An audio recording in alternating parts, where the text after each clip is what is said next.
down the club, bitches show me love. Feet on the couch, feet on the couch. Amigo Bands, this is Feet on the Couch. We got Diego Fuego here, Monarchy, and I'm so sorry, like, we didn't catch your name. You know, Drevy on the fucking beat. Oh yeah, hell yeah, we're gonna do an interview too, and shit like that. So how we start off these interviews, we want to like get to know you in the aspect of your music. So what got you into making music? Like, you're from the beginning, like, you know, like your inspirations. You're listening to music as a kid, and you're like, man, like, music's dope, yo. You know, I want to do this shit. I want to actually get into making my own music. You know. Yeah, man. It was honestly, it was like that, yo. Ever since I was a kid, yo, I always loved music. I grew up listening to rock. Mm-hmm. Rock at first. I listened to some Queen. I always listened to Queen as a kid.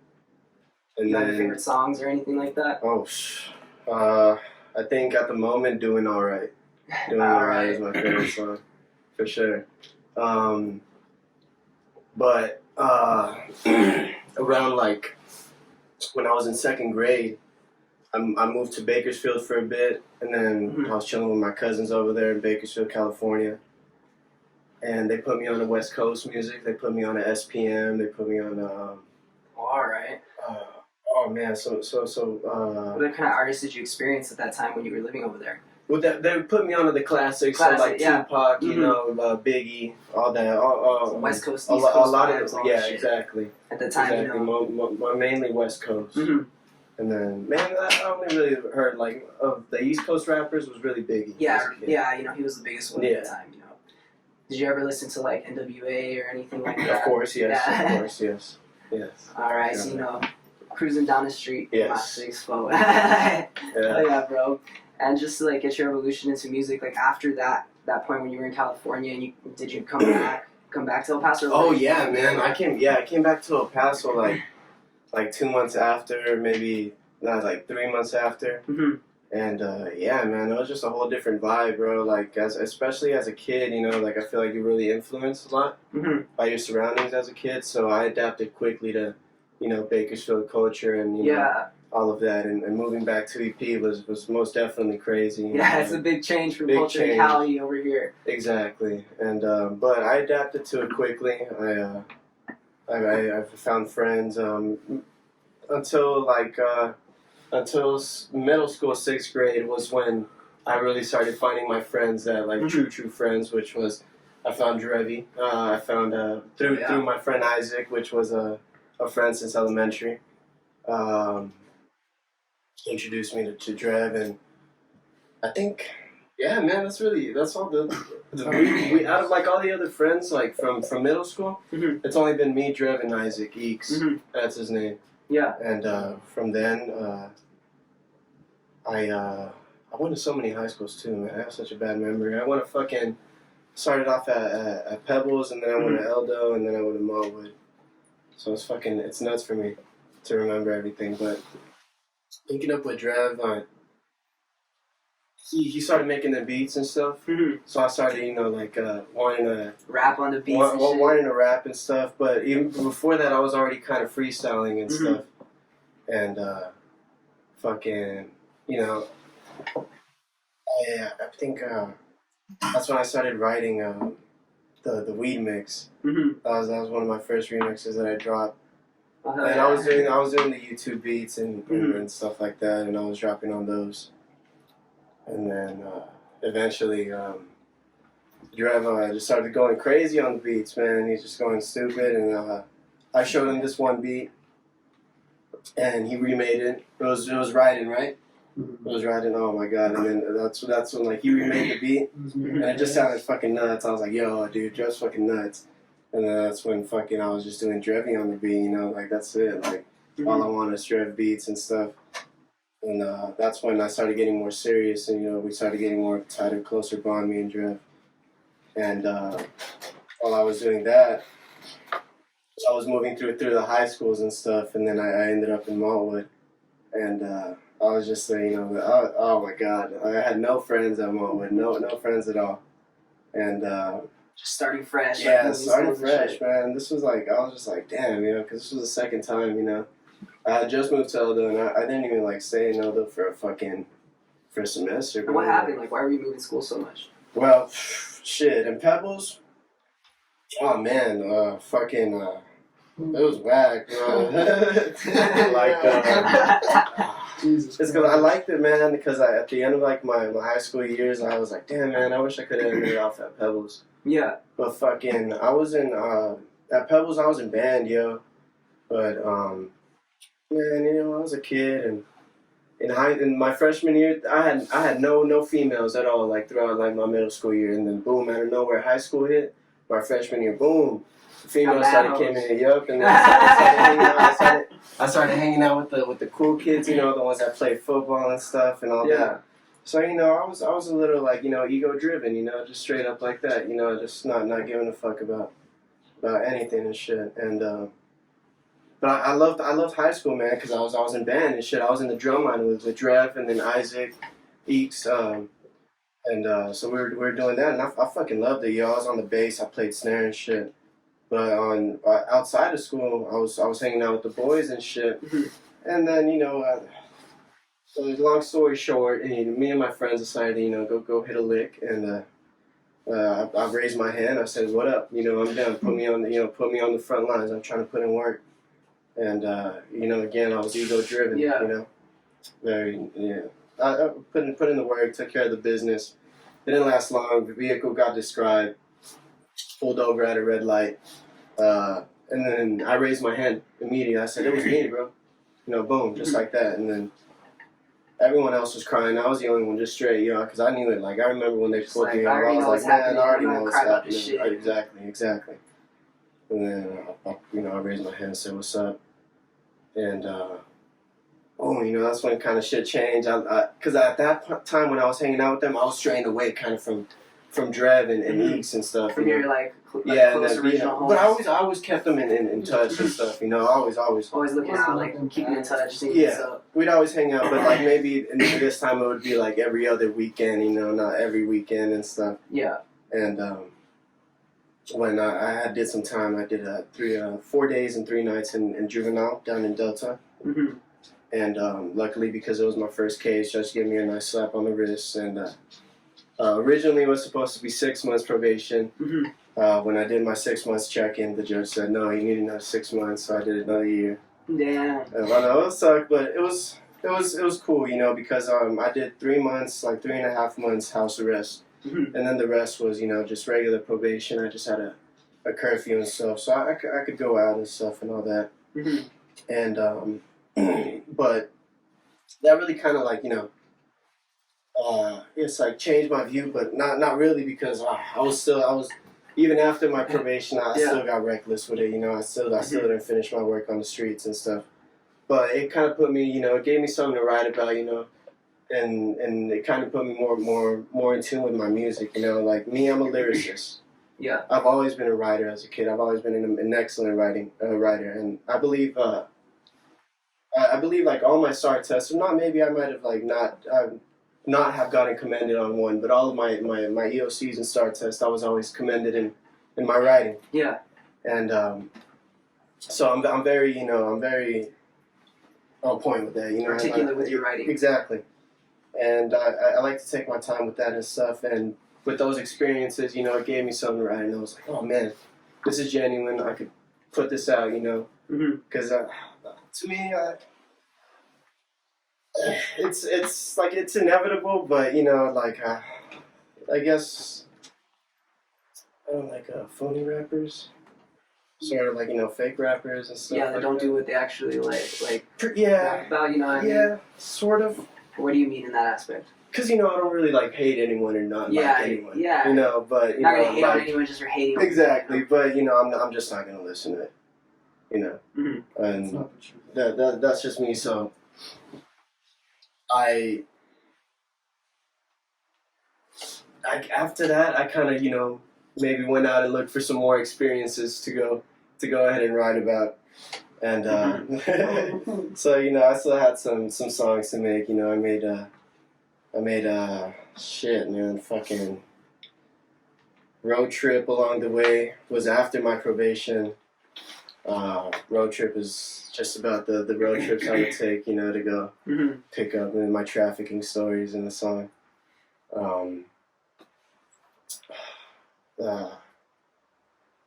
It's just in my music, man. In my music, if you listen to it, you might hear it. Like everything's truth in my music. You know? So, I was doing that. I was looking for those experiences and stuff. Just I saw that was like growing up and stuff. I always wanted to be cool, you know. Yeah. And then especially like growing up in Bakersfield. That's because in Bakersfield, like it really like I don't think if it was for staying in Bakersfield, I would have gotten into hip hop. And in Bakersfield, there was always I wanted to be a pimp, I wanted to be a gangster. Yeah. That was what was cool, like the dudes with the big T-shirts, the Dickies, and the dudes that had the fresh Cortezes all the fucking time, Yeah. you know?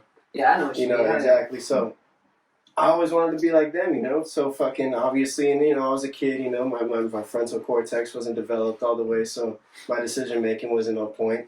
I decided to go, want to look like them and look cool, and go out and fish for those situations and encounters. And so I did that, and at this point, I was while I was doing that, I had met up with Jesse. And Malwood was my last years of high school. It was my what was it again? My junior and senior. Like half a junior year though, no? Didn't I come in like half semester? Like half semester. I did a year and a half, and then I came in I came in like half the halfway of junior year, and I had known this one dude. I think he also had moved from Pebbles and stuff, and I was chilling with him, and he was a friend of a friend of Jess, Mr. Monarchy, fucking. And I don't know, just this one day he was just like, yeah, you want to come hang out with us? And it wasn't Jess, it was the friend of, it was my friend, well, an acquaintance now. Told me, hey, you want to come hang out with us? And then, yeah, so later on I'm hanging out with them, and then we're just walking, so we're going to a house, and for lunch, I don't know if I think I had my tray. I had my lunch tray, I was eating, walking. And then I walk into the house, and it's this fool's house and shit. And and then I was the random there. Everyone was like, "What the fuck?" Like special guest. Who's the special guest? Yeah. That's what they call the unexpected guest. Is special guest. Special guest. So everyone was like, "Who the fuck is this?" and shit. I don't know. I was just doing me and shit. And then like from there on, like I guess they kind of accepted me and shit, and I just you molded You molded him into the man he is today. I started hanging out with them and shit. I was still doing me and shit, but Jess was doing his DJing shit, man. Jess was doing his DJing shit, and fucking, he was doing the house parties at the time. And I don't know how the fuck. Party scene's crazy, bro. The party scene's crazy, bro. I don't know how the fuck, but we ended up at some house party, and I don't know, like, it was fucking... Which one? It got lit, bro. I mean, you said it was the trailer one, right? Okay, yeah, it was the trailer one. Yeah, I think, like, that was probably, like, our first one that we did together, and... That's where our chemistry was made. That's what I would say, like... When you became friends, like... Yeah, dude, I think that night's what started, like, I think just the Monarchy and Diego Fuego collab right there, and then, like, I think that's where we started. This fool just started becoming the hype man at the parties and shit, and everything would get so fucking lit, like, like, our music together, too, like, the chemistry's, like, what I'm saying, man, like, just, and our vibes and shit, toke it up in there, and, like, the drink, the people we know, like, bro, I swear, like, it was crazy, bro. It was most definitely crazy, bro. Most definitely crazy. And then it all started off like us just yelling and shit, getting the people crazy, and I don't know. Before I knew it, I was just fucking screaming. Like I was being like the hype man, and I didn't even have a microphone, bro. I was just screaming, and then eventually Jess got a mic, so I just started hopping on the mic. I was just focusing on crowd control, like helping Jess, and then we were both helping each other out with fucking song selection, and then Jess would take care of all the technical and all the fucking the art that the art I don't even understand, Spaceship. Yeah, the spaceship that I don't understand, but man, like we were just throwing those parties from there, and I was doing that. This was all during high school too, so This was every weekend, man. Bro, senior year was crazy, bro. It was like a whole movie every fucking weekend, just like every weekend. We were class of 19, by the way. I was class of 2020. Oh yeah, We continue LOC and all that good stuff. Yeah, man, we were just doing this shit every weekend. I was still trying to do my rap shit, and I was working. Boom! Oh yeah, I was working on Montwood Heights while I was doing the party shit. Hell yeah! And then, so did that inspire like some of the screaming on there? Like you were like feeling just the hype, you know? What I mean, at the time, I think and the vibe at the time and shit. Maybe, because at the parties, dog, I really tend to go nuts, man. I don't know if you've ever attended one of the parties, but when I get on the mic, like, and especially if I have a couple drinks, maybe a blunt. Speaking of blunt, I forgot this. But fucking, I get lost in the moment, Yeah, I really just get lost in the moment. I feel really comfortable there, and it's the place to be. And I'll scream my lungs out, So perhaps maybe that was inspired by it. But you know what I think was the most inspiration was that I was a big X fan at the time. Yeah. Yeah. One of my first like original remix was gonna be the Look at Me remix, but then the Take It thing came around and you were like, I like I'll this do that one. Everyone was doing remixes to that one, so I was like, I'm gonna do a weed mix to that. Weed mix. Shout out Wiz Khalifa for that fucking inspiration. Any favorite songs you have from X or anything like that? Because I know he does a lot of shit. Like he's very, very diverse artist. So like the Christmas Carol. What is the Christmas Carol EP? Ghetto Ghetto Christmas Carol EP. Yeah, that dude, that shit was fucking that clutch. one Yeah, was nice. Which one's that song? and he did that one with Ronnie J and shit. Like that song that goes before I lay me down to sleep, I pray the Lord my soul. That song is amazing. I forgot what. It's been a while since I listened to X, man. Because I'm in a very like funk mood right now, and I'm in a whole vibe right now. But yeah, X was definitely an artist that I was listening to, like my high school years and stuff, Cool. And speaking about that, like your vibe, like right now, you say you're like into funk and shit like that. Like, what are you listening to? What's currently in your playlist or currently in your life that you're playing? Like, what artists are inspiring you to make your new music that you're gonna come out with in the future? Oh man, dog. I got so much. Yeah, I got You can name a fuckload, and you can name whatever, as many as you want, in no particular order or anything the like Beatles, Michael Jackson, Queen, Bill Withers, Wiz Khalifa. Ice Cube. What was that? There was that Ice Cube.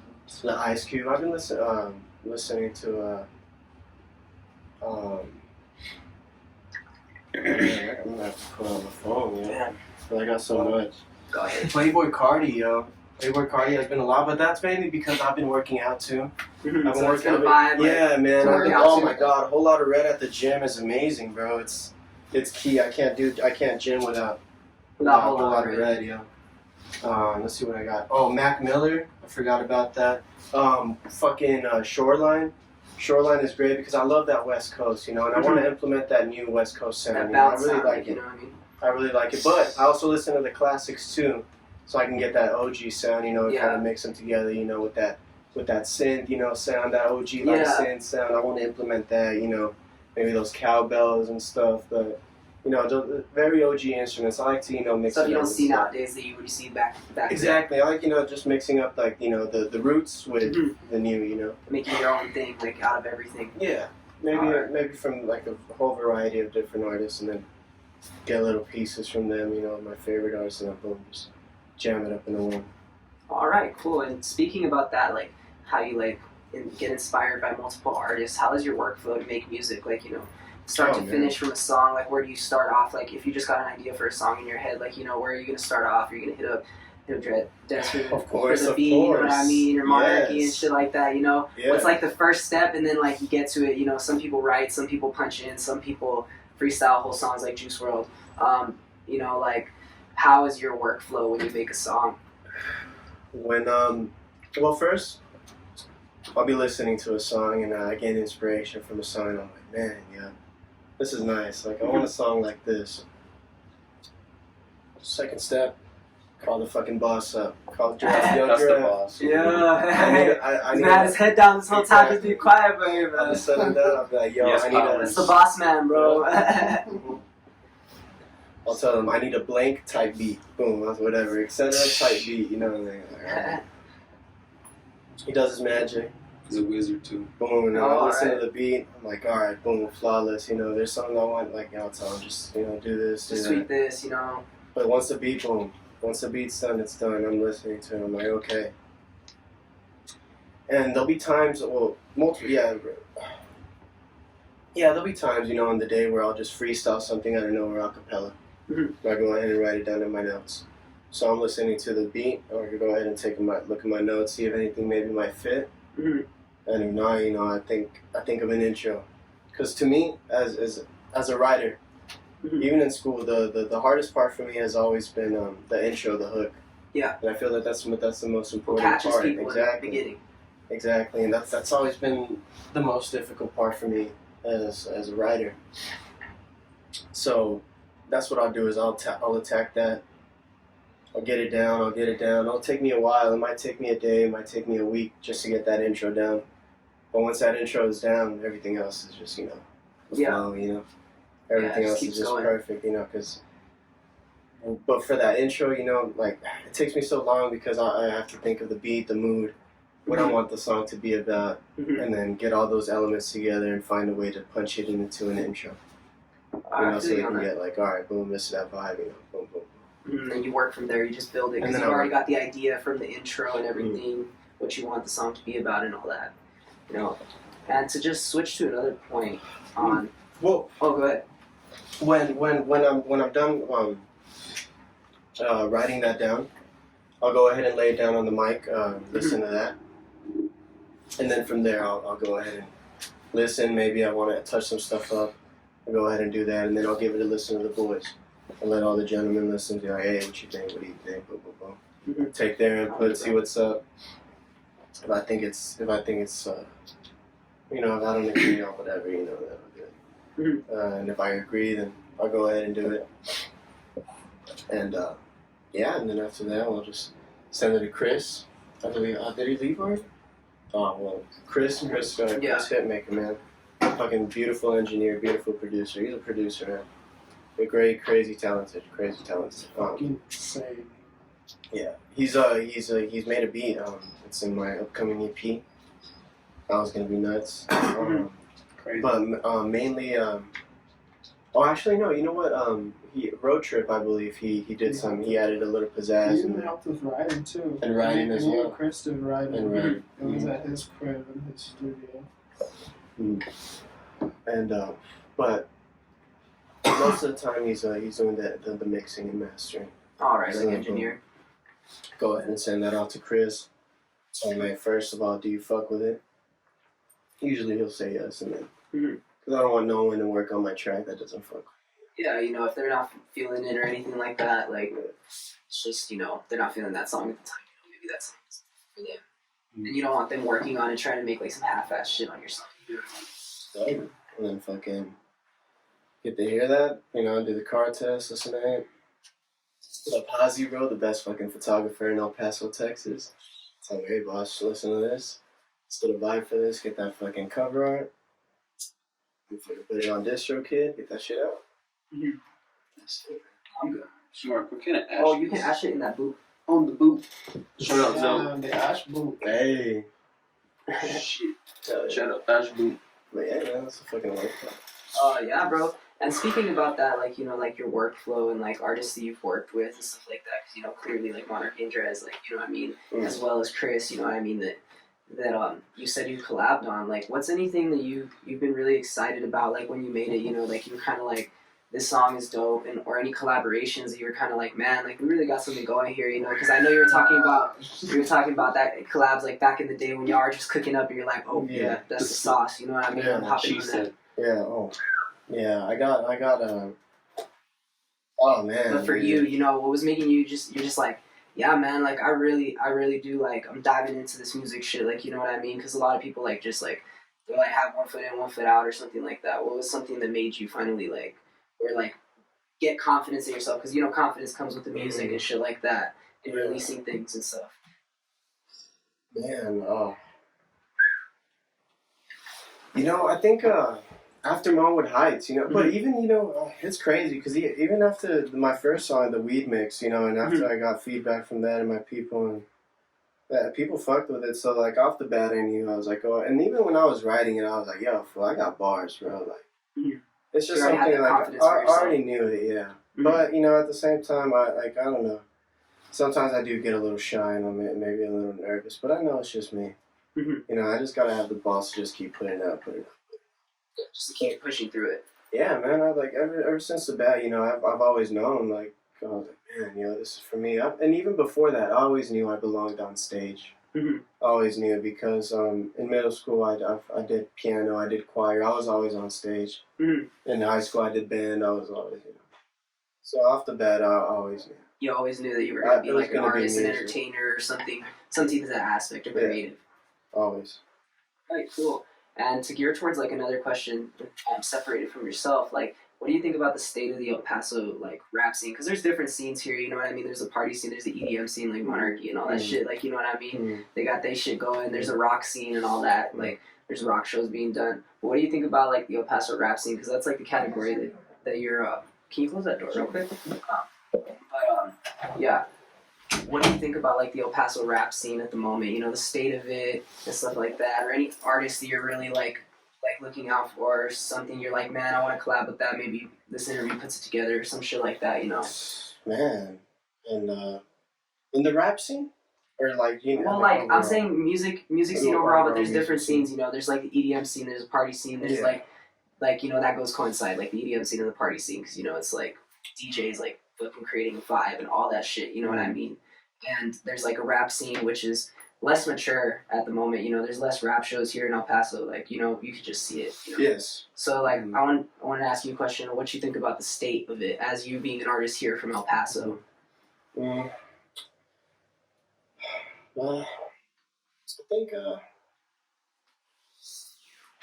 I think it's cool, yo. Like, I don't know, man. Like, to be honest, like, I try to listen to a lot of, like, you know, like, local artists. I do have a favorite. I do have favorites, but it's very few, you know. Like, I think, and I don't know if it's just me as an artist, but for me, I try to go more for a mainstream sound. Yeah. So when I'm listening to a lot of El Paso artists, I feel like we have more of an underground taste, especially locally. Yeah, I feel you on that. And so I can't really listen to a lot of the music, you know, because it's just something that... It's just not, like, doesn't vibe with you. Exactly, it's something I can't listen to, you know, it's something that doesn't vibe with me. Maybe a few select songs and a few select artists, you know, like Sesh, you know, Sesh is a crazy artist. That's I think, yeah, best rapper, best local rapper in El Paso for sure. And the alternative, Rivers, and Stan Z. Stan Z, cool, yeah. Fucking talented. Yeah, dude, Stan Z's dope. Crazy.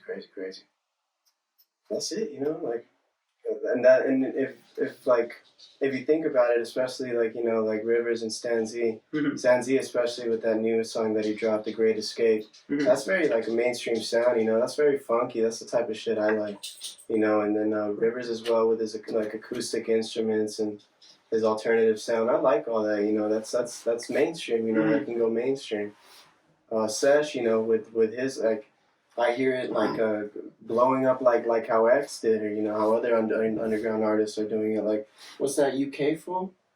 Scarlord, you know, that Scarlord, you know, shit like going, you know, mainstream like that. I feel like those are like mainstream, like underground artists breaking to go like, you know, mainstream. You know, those are the ones that are just like doing themselves. So go with the flow. Yeah, because they got their own sound, their own fan base that's separate from the whole, the whole mainstream category. Because the mainstream, you know, and talking about the mainstream, like, there's so much in the mainstream at the moment because people pop off like overnight. Like, there's industry plans, there's everything right now. I mean, so what do you think about like mainstream music at the moment, or what are you listening to in mainstream music like right now? Because I know you're saying like the Beatles and you know, Queen and shit like that. But at the moment, you know, like who's relevant in mainstream music? Who are you looking at like right now? or listening to? Listening to relevancy, Travis. I listen to a lot of Travis. Playboy. Yeah, you're saying at the gym and shit like that? Hell yeah, I got to. Fucking, yeah,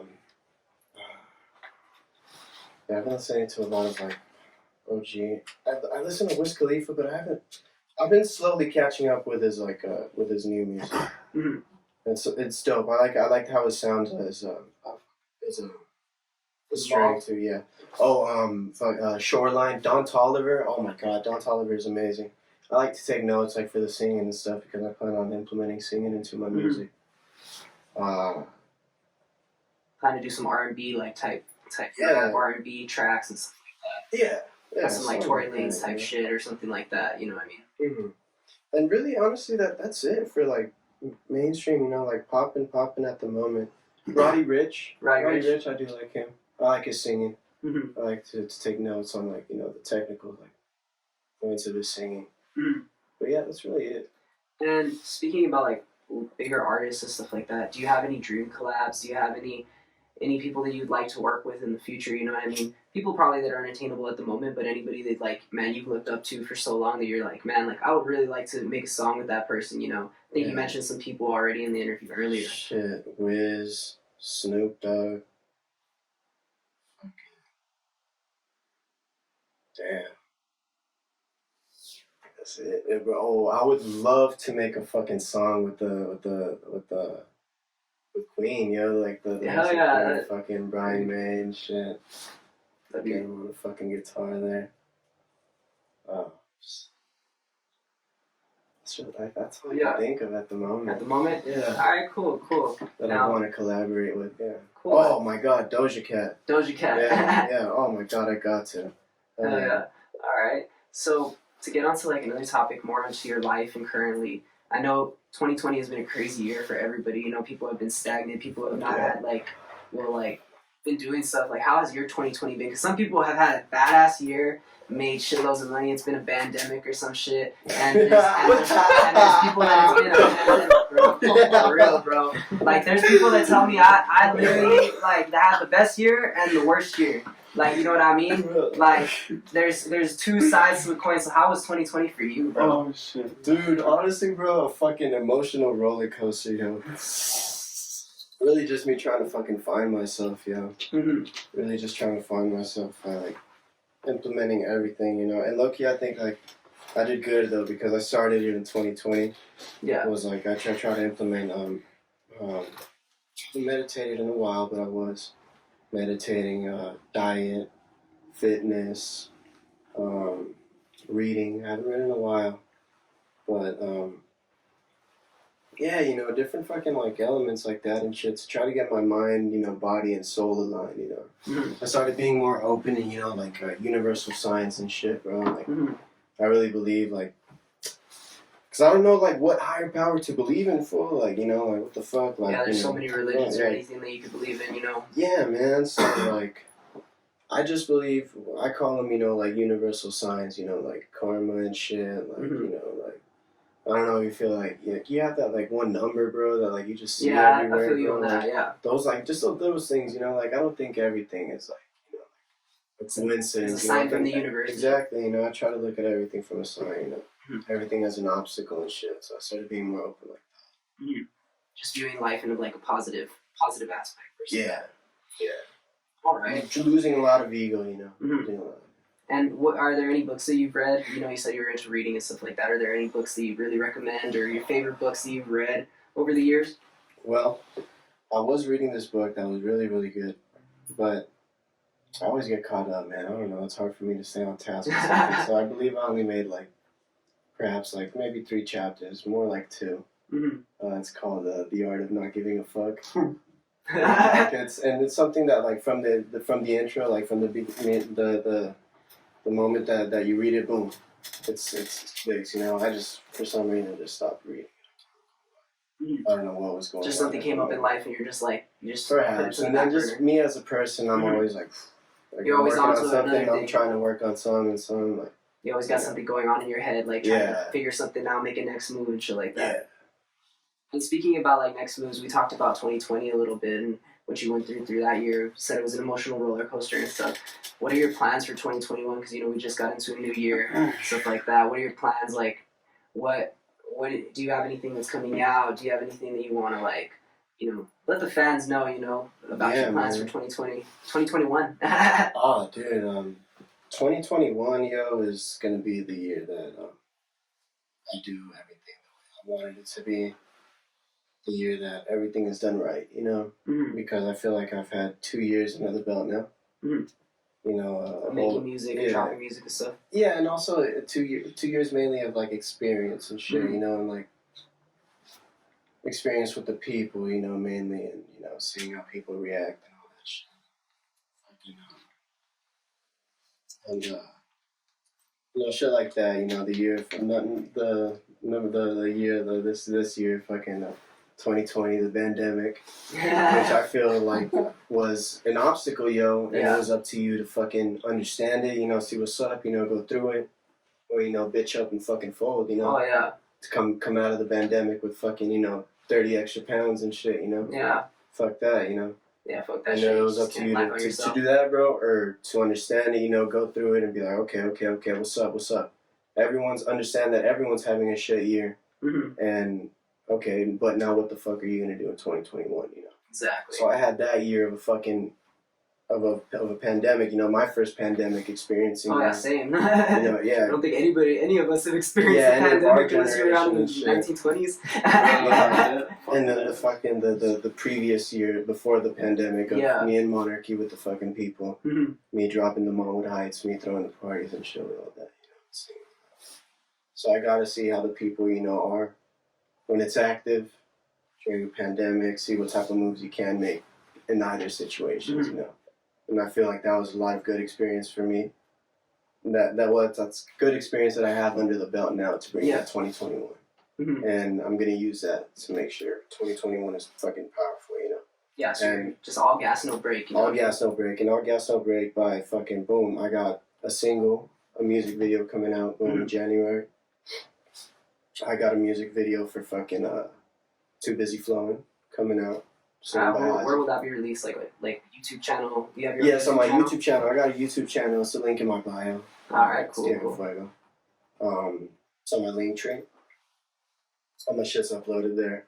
And then I got an EP coming out. 4 songs of just straight bangers. This EP's done right. It's not like Monwood Heights, which I feel is rushed because I gave myself a deadline, and for this one I'm not. I'm just I'm doing me. I'm gonna make sure everything's good, and I think it's fucking perfect, man. Because like in the beginning of the EP, like maybe a couple songs are gonna be. This is legit. Like a song was gonna be dedicated to a female, and then while I was writing the EP, experiences happened. So I'm like, what the fuck? This song does not belong for her. So I had to switch it up, and now I have something different. So nice. That's why I'm taking my time and shit. Because I want to make sure the right vibes, the right message, everything's coming out straight. On the message, on the what you want to say, what you want to get your point across, and the vibe and everything that you want to do with the song. No bullshit, man. No bullshit.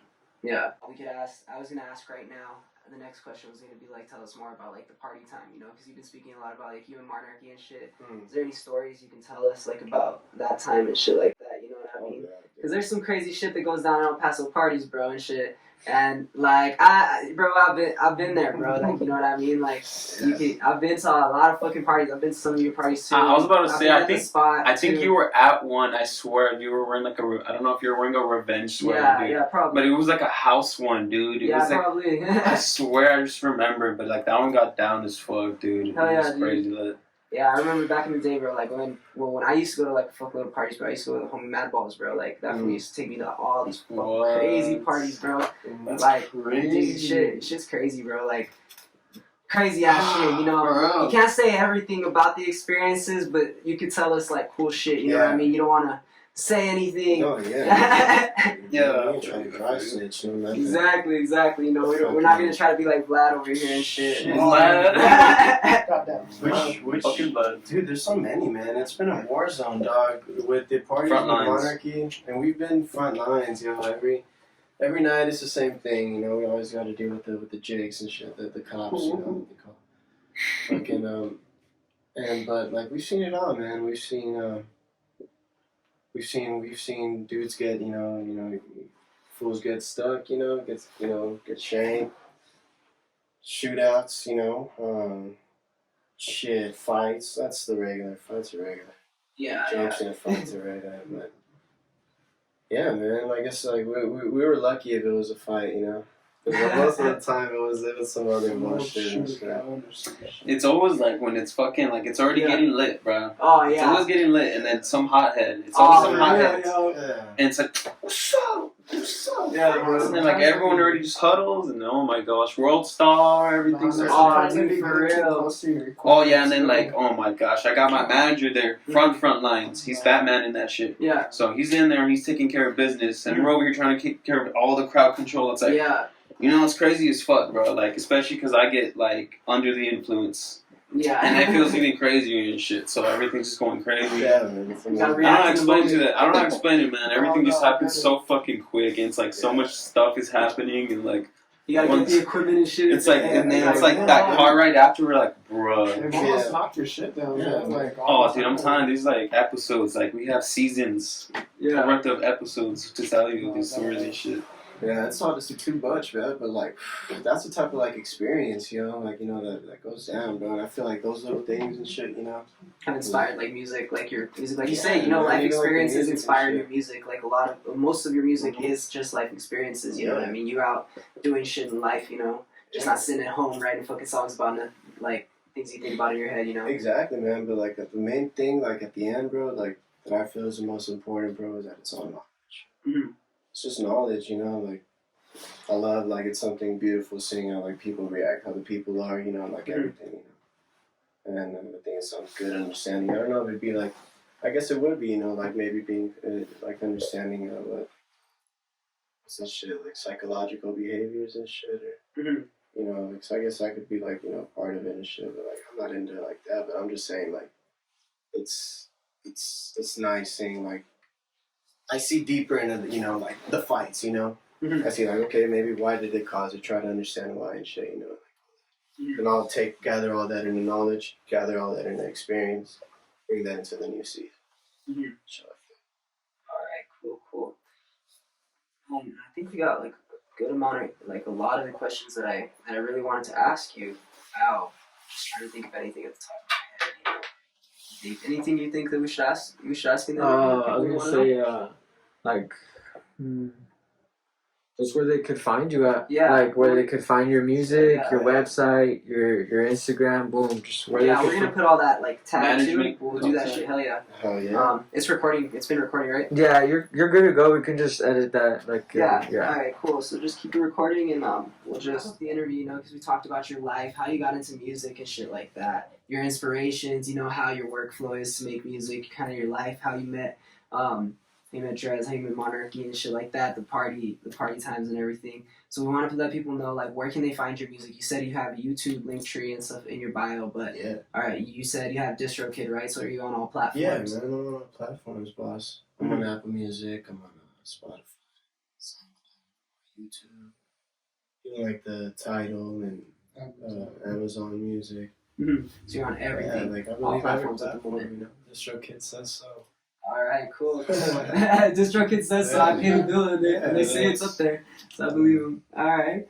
Cool. Man, that's on my Instagram, @_Diego Fuego. Just like that, DIEGOS, FUEGO.